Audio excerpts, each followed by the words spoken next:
Hi all, welcome back. അപ്പം നമ്മുടെ കഴിഞ്ഞ വീഡിയോയിൽ നമ്മൾ എന്താ പറഞ്ഞത്, നമ്മൾ ട്രെയിനിങ് വരെ നമ്മൾ ചെയ്തിരുന്നു അല്ലെ.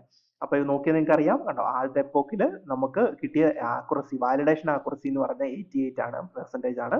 ട്രെയിൻ ചെയ്തപ്പോൾ കിട്ടിയ ആക്യുറസി 84%. അപ്പൊ ട്രെയിൻ ചെയ്ത ആക്യുറസിയെക്കാളും കൂടുതൽ നമുക്ക് വാലിഡേഷൻ ആക്യുറസി കിട്ടി എന്ന് പറഞ്ഞാൽ വാലിഡേറ്റ് ചെയ്തപ്പോൾ അത് കുറച്ചുകൂടെ ഹൈ ആയിട്ടാണ് നമുക്ക് കിട്ടിയത്. ഓക്കെ, പിന്നെ രണ്ടാമത്തെ എപ്പോക്ക് നോക്കിയപ്പോൾ 96 നമുക്ക് വന്ന ട്രെയിൻ ആക്യുറസി, പക്ഷേ വാലിഡേഷൻ ആക്യുറസി നോക്കിയാൽ 98 വന്നു കണ്ടോ.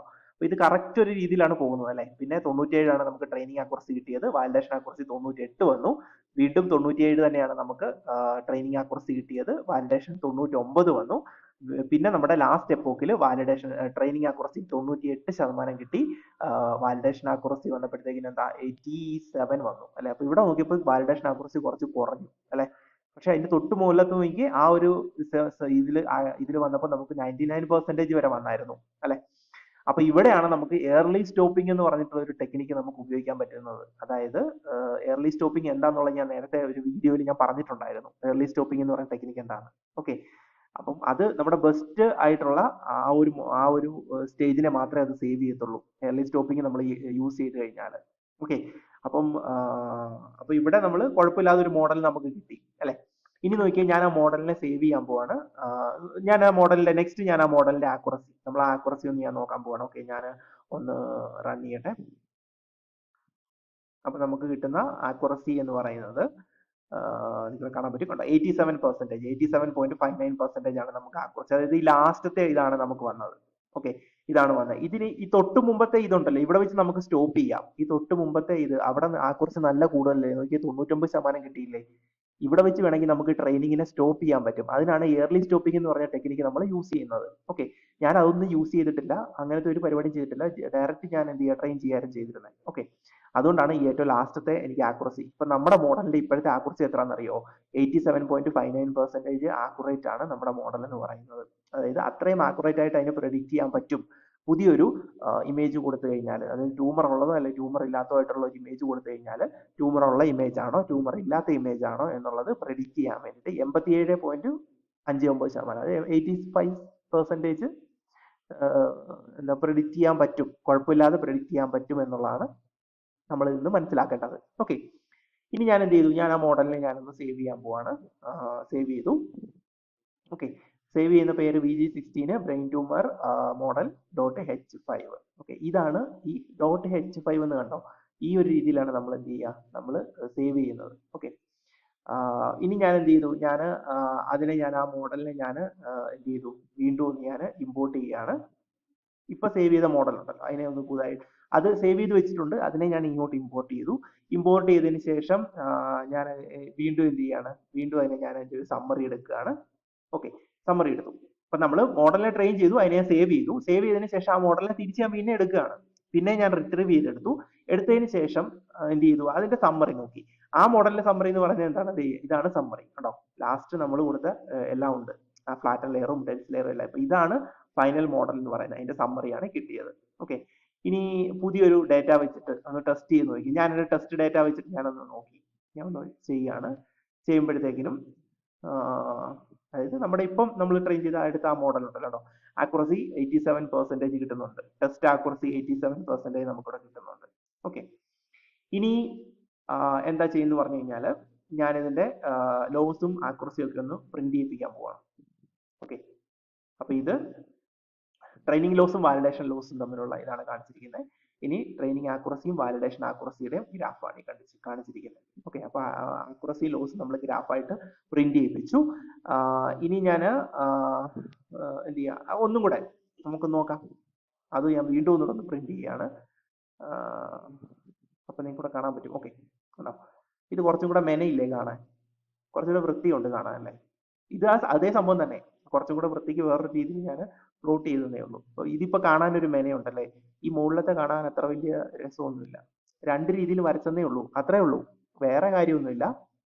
ഓക്കെ, അപ്പൊ ഇതാണ്. ഇനി നമുക്ക് അതിന്റെ RFC കർവ് ഒക്കെ നമുക്ക് ജനറേറ്റ് ചെയ്യാം, കൺഫ്യൂഷൻ മെട്രിക്സ് ഒക്കെ നമുക്ക് ചെയ്യാൻ പറ്റും. ഓക്കെ, അപ്പൊ അതൊക്കെ ഇനി വരുന്ന കാര്യങ്ങളാണ്.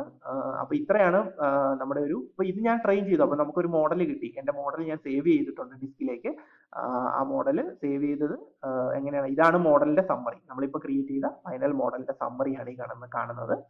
ആ മോഡലിന്റെ പേര് VG16 ബ്രെയിൻ ട്യൂമർ model.h5 ഉണ്ടോ, H5 ഫയലായിട്ടാണ് ഞാൻ ഇതിനെ സേവ് ചെയ്തിരിക്കുന്നത്. ഇതെന്റെ ഡിസ്കിനകത്ത് ഇപ്പോൾ ഉണ്ട്. ഇനി നമുക്ക് എന്തെങ്കിലും ഇതുണ്ട്, ഈ മോഡലിലേക്ക് നമുക്ക് പുതിയൊരു ഇമേജ് കൊടുത്തു കഴിഞ്ഞാൽ ഈ മോഡൽ പ്രെഡിക്റ്റ് ചെയ്യും, അതായത് ട്യൂമർ ഉള്ളതാണോ ട്യൂമർ ഇല്ലാത്ത ഇമേജ് ആണോ എന്നുള്ളത് ഈ മോഡൽ എന്ത് ചെയ്യും, പ്രെഡിക്റ്റ് ചെയ്യും. അത്രേ ഉള്ളൂ. ഓക്കെ, അപ്പൊ അത് നമ്മൾ ഡിപ്ലോയ്മെന്റിലാണ് നമ്മൾ ചെയ്യുന്നത്. നമുക്കത് ഡിപ്ലോയ്മെന്റ് ചെയ്തെടുക്കാൻ പറ്റും. അതായത് ഒരു ആപ്പായിട്ടോ അല്ലെങ്കിൽ ഒരു സൈറ്റ് ആയിട്ടൊക്കെ ക്രിയേറ്റ് ചെയ്യാൻ പറ്റും. ഈ സ്ട്രീംലിറ്റ് എന്ന് കേട്ടിട്ടില്ലേ? സ്ട്രീംലിറ്റ് വെച്ചിട്ട് നമുക്കൊരു സൈറ്റിനെ ക്രിയേറ്റ് ചെയ്യാം. സ്ട്രീംലിറ്റ് യൂസ് ചെയ്തിട്ട് നമുക്ക് ഇതിനെ ഡിപ്ലോയ്മെന്റ് ചെയ്യാം. ഓക്കെ, ഫൈനൽ പ്രൊഡക്റ്റ് ആയിട്ട് നമുക്ക് മാറ്റാൻ പറ്റും നമ്മുടെ അപ്പം നമ്മൾ ആ ഒരു മോഡല് സ്ട്രീംലിറ്റുമായിട്ട് കണക്ട് ചെയ്ത് കഴിഞ്ഞാൽ, നമ്മുടെ ഈ മോഡലിനെ സ്ട്രീംലിറ്റുമായിട്ട് കണക്ട് ചെയ്ത് കഴിഞ്ഞാൽ പുതിയൊരു ഇമേജ് നമുക്ക് ഡെസ്ക്ടോപ്പിൽ നിന്ന് ഒരു ഇമേജ് എടുത്തിട്ട് കൊടുത്തു കഴിഞ്ഞാൽ അത് ട്യൂമർ ഉള്ളതാണോ ഇല്ലാത്തതാണോ എന്നുള്ളത് പറയും. ഓക്കെ, അപ്പൊ അങ്ങനെ നമുക്ക് ആ ഒരു പ്രൊജക്റ്റ് ആയിട്ട് നമുക്ക് ഡിസ്പ്ലേ ചെയ്ത് കാണിക്കാൻ പറ്റും. നിങ്ങൾ ഏത് ഇമേജ് കൊടുത്തു നോക്കിയോ ട്യൂമർ ഉള്ളതാണോ ഇല്ലാണോ എന്നുള്ളത് നമ്മുടെ മോഡൽ പറയും. ഓക്കെ, അപ്പൊ അത് സ്ട്രീംലിറ്റ് യൂസ് ചെയ്തിട്ട് നമുക്ക് അങ്ങനെ ഈസി ആയിട്ട് ചെയ്യാൻ പറ്റും. അത് ഏറ്റവും എളുപ്പമുള്ള ഒരു പണിയാണ് സ്ട്രീംലിറ്റ് എന്ന് പറയുന്ന സംഭവം യൂസ് ചെയ്തിട്ട് നമ്മൾ ചെയ്യുന്നത്. ഓക്കെ, അത് ഡിപ്ലോയ്മെന്റ് ആണ്. ഫൈനൽ നമുക്ക് ഇംപ്ലിമെന്റേഷൻ നമുക്ക് കാണിക്കാൻ പറ്റും. ഇപ്പൊ ടീച്ചേഴ്സ് ഒക്കെ ചോദിച്ചാലും നമുക്ക് ഇത് കാണിക്കാൻ പറ്റും ഇംപ്ലിമെന്റേഷൻ. ഓക്കെ, അപ്പൊ അതൊക്കെ വെച്ചിട്ട് സ്ട്രീംലിറ്റ് ഒക്കെ വെച്ചിട്ട് എങ്ങനെയാണ് ചെയ്യുന്നുള്ളത് ഇനി നമ്മൾ അടുത്ത വീഡിയോയിൽ ഓരോന്ന് പറയും. ഇതിപ്പോ ചെറിയൊരു തുടക്കം മാത്രമാണ്. ഓക്കെ, അപ്പോ ഇതാണ് നമ്മുടെ VG16 വെച്ചിട്ട് ഞാൻ എന്ത് ചെയ്തു, ബ്രെയിൻ ട്യൂമർ ഡിറ്റക്ട് ചെയ്തു. ഓക്കെ, ബ്രെയിൻ ട്യൂമർ ഡിറ്റക്ട് ചെയ്തു. അപ്പോൾ അതിന്റെ ആ ഒരു പ്രൊജക്റ്റിന്റെ മെയിൻ ആയിട്ടുള്ള ഏരിയാസ് ആണ് ഞാൻ ഈ പറഞ്ഞത്. ഓക്കെ, അപ്പൊ നമ്മൾ വീണ്ടും നമ്മൾ പുതിയൊരു പ്രൊജക്റ്റുമായിട്ട് വരുന്നുണ്ട്. അപ്പോൾ ഇനി നമ്മൾ ഇതെങ്ങനെയാണ് ഇപ്പം ഈ പറയുന്ന അനാക്കോണ്ട എങ്ങനെയാണ് നമ്മൾ ഡൗൺലോഡ് ചെയ്ത് ഇൻസ്റ്റാൾ ചെയ്യുന്നതിന് ശേഷം അനാക്കോണ്ടയിൽ എങ്ങനെയാണ് നമ്മളൊരു എൻവയോൺമെന്റ് ക്രിയേറ്റ് ചെയ്യുന്നത്, എൻവയോൺമെന്റ് ക്രിയേറ്റ് ചെയ്തതിന് ശേഷം എങ്ങനെയാണ് അതിലേക്ക് ഈ പറയുന്ന കെരാസും ടെൻസർഫ്ലോ GPU ഉണ്ടെങ്കിൽ ടെൻസർഫ്ലോ GPU എന്ന് പറഞ്ഞിട്ടുള്ള ടെൻസർഫ്ലോ GPU നിങ്ങൾക്ക് അതിനകത്ത് ഇൻസ്റ്റാൾ ചെയ്യാം, അല്ലെങ്കിൽ ടെൻസർഫ്ലോ മാത്രമായിട്ട് ഇൻസ്റ്റാൾ ചെയ്യാം. അങ്ങനെയൊക്കെ ചെയ്യാം. നിങ്ങളുടെ സിസ്റ്റത്തിൽ GPU ഉണ്ടോ ഇല്ലയോ എന്നുള്ളതിനെ ബേസ് ചെയ്തിട്ട്. GPU ഏറ്റവും നല്ലതെന്ന് പറഞ്ഞാൽ ഞാൻ പറഞ്ഞ NVIDIA ആണ്. NVIDIA GeForce GTX ആണ് എൻ്റെ ഉള്ളത്. GTX RTX എന്നൊക്കെ പറഞ്ഞിട്ടുണ്ട്. നിങ്ങൾ ജസ്റ്റ് NVIDIA സൈറ്റിൽ കയറിയാൽ മതി. NVIDIA എന്നാണ് NVIDIA. ഓക്കെ, സോ NVIDIA സൈറ്റിൽ കയറി നോക്കിയാൽ മതി. അവരുടെ അവൈലബിൾ ആയിട്ടുള്ള GPUs ഒക്കെ കാണാൻ പറ്റും. അത്യാവശ്യം നല്ല വിലയാണ്. അപ്പൊ അങ്ങനെ GPU ഉണ്ടെങ്കിൽ നമുക്ക് എന്ത് ചെയ്യാൻ പറ്റും, ഇമേജ് കൊടുത്തിട്ട് നമുക്ക് ട്രെയിൻ ചെയ്യിപ്പിക്കാൻ പറ്റും. ഓക്കെ, കാരണം ഇമേജിനെ അത്രമാത്രം ക്യാപ്ചർ ചെയ്യാൻ പറ്റില്ല, അത്രമാത്രം പെർഫെക്റ്റ് ആയിട്ട് മാനേജ് ചെയ്യാൻ പറ്റുന്ന GPU മാത്രമേ ഉള്ളൂ. ഗ്രാഫിക്കൽ പ്രോസസ്സിംഗ് യൂണിറ്റ് മാത്രമേ ചെയ്യാൻ പറ്റുള്ളൂ. CPU ചെയ്യാൻ പറ്റും, എന്നാലും കുറച്ചും കൂടെ ആക്യുറേറ്റ് ആയിട്ട് നമുക്ക് പെർഫെക്റ്റ് ആയിട്ട് ചെയ്യണമെങ്കിൽ GPU തന്നെ വേണം. ഓക്കെ, അപ്പോൾ GPU ഉള്ള സിസ്റ്റം ആണെങ്കിൽ കുറച്ചും കൂടെ എളുപ്പമായിരിക്കും നമുക്ക് ചെയ്യാൻ വേണ്ടിയിട്ട്. ഇപ്പൊ ഞാൻ യൂസ് ചെയ്യുന്ന എൻ്റെ ലാപ്ടോപ്പ് എന്ന് പറഞ്ഞ കമ്പനി എന്ന് പറയുന്നത് MSI ആണ്. MSI എന്ന് പറയും. MSI എന്ന് പറഞ്ഞ ലാപ്ടോപ്പ് കമ്പനിയുടെ അവരുടെ ലാപ്ടോപ്പാണ് ഞാൻ യൂസ് ചെയ്യുന്നത്. MSI എന്നാണ് ലാപ്ടോപ്പിന്റെ പേര്. കമ്പനിയുടെ പേരും അത് തന്നെയാണ്.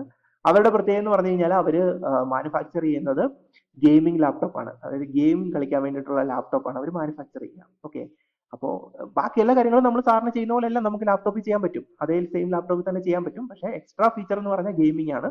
അപ്പൊ അതിനകത്ത് GPU ഉണ്ട്. അതാണ് അതിന്റെ ഏറ്റവും വലിയൊരു അഡ്വാൻറ്റേജ് എന്ന് പറയുന്നത്. GPU ഒരു 80,000 ഒക്കെ കൊടുത്താൽ, ഒരു 80,000 മുതൽ ഒരു 1 lakhന് ഇടയിൽ വരുന്ന കൊടുത്തു കഴിഞ്ഞാൽ എമൗണ്ട് ആണെങ്കിൽ ഒരു നല്ല സിസ്റ്റം നിങ്ങൾക്ക് വാങ്ങിക്കാൻ പറ്റും, ഒരു നല്ല ലാപ്ടോപ്പ് നിങ്ങൾക്ക് വാങ്ങിക്കാൻ പറ്റും ഇത് GPU ഉള്ളത്. അത് MSIയുടെ തന്നെ വാങ്ങുന്നതായിരിക്കും കുറച്ചും കൂടെ. എനിക്ക് പേഴ്സണലി എൻ്റെ ഒരു അഭിപ്രായമാണ്. ഞാൻ ഇത് ബ്രാൻഡോ അല്ലെങ്കിൽ അങ്ങനെ ബ്രാൻഡ് ചെയ്യുന്നതൊന്നുമല്ല, പേഴ്സണലി ഉള്ള അഭിപ്രായം. കാരണം ഇതൊരു 4-5 വർഷമായിട്ട് ഞാൻ ഈ ഒരു ലാപ്ടോപ്പ് യൂസ് ചെയ്യുന്നുണ്ട്. അപ്പൊ അതിന്റെ ഗുണം എനിക്ക് അറിയാവുന്നതുകൊണ്ടാണ് ഞാനിത് പറയുന്നത്. ഓക്കെ, സോ നമ്മൾ പുതിയൊരു പ്രൊജക്റ്റുമായിട്ട് നമ്മൾ നെക്സ്റ്റ് പുതിയൊരു വീഡിയോയിൽ വരാം. അപ്പോൾ അതുവരേക്കും ബൈ ബൈ.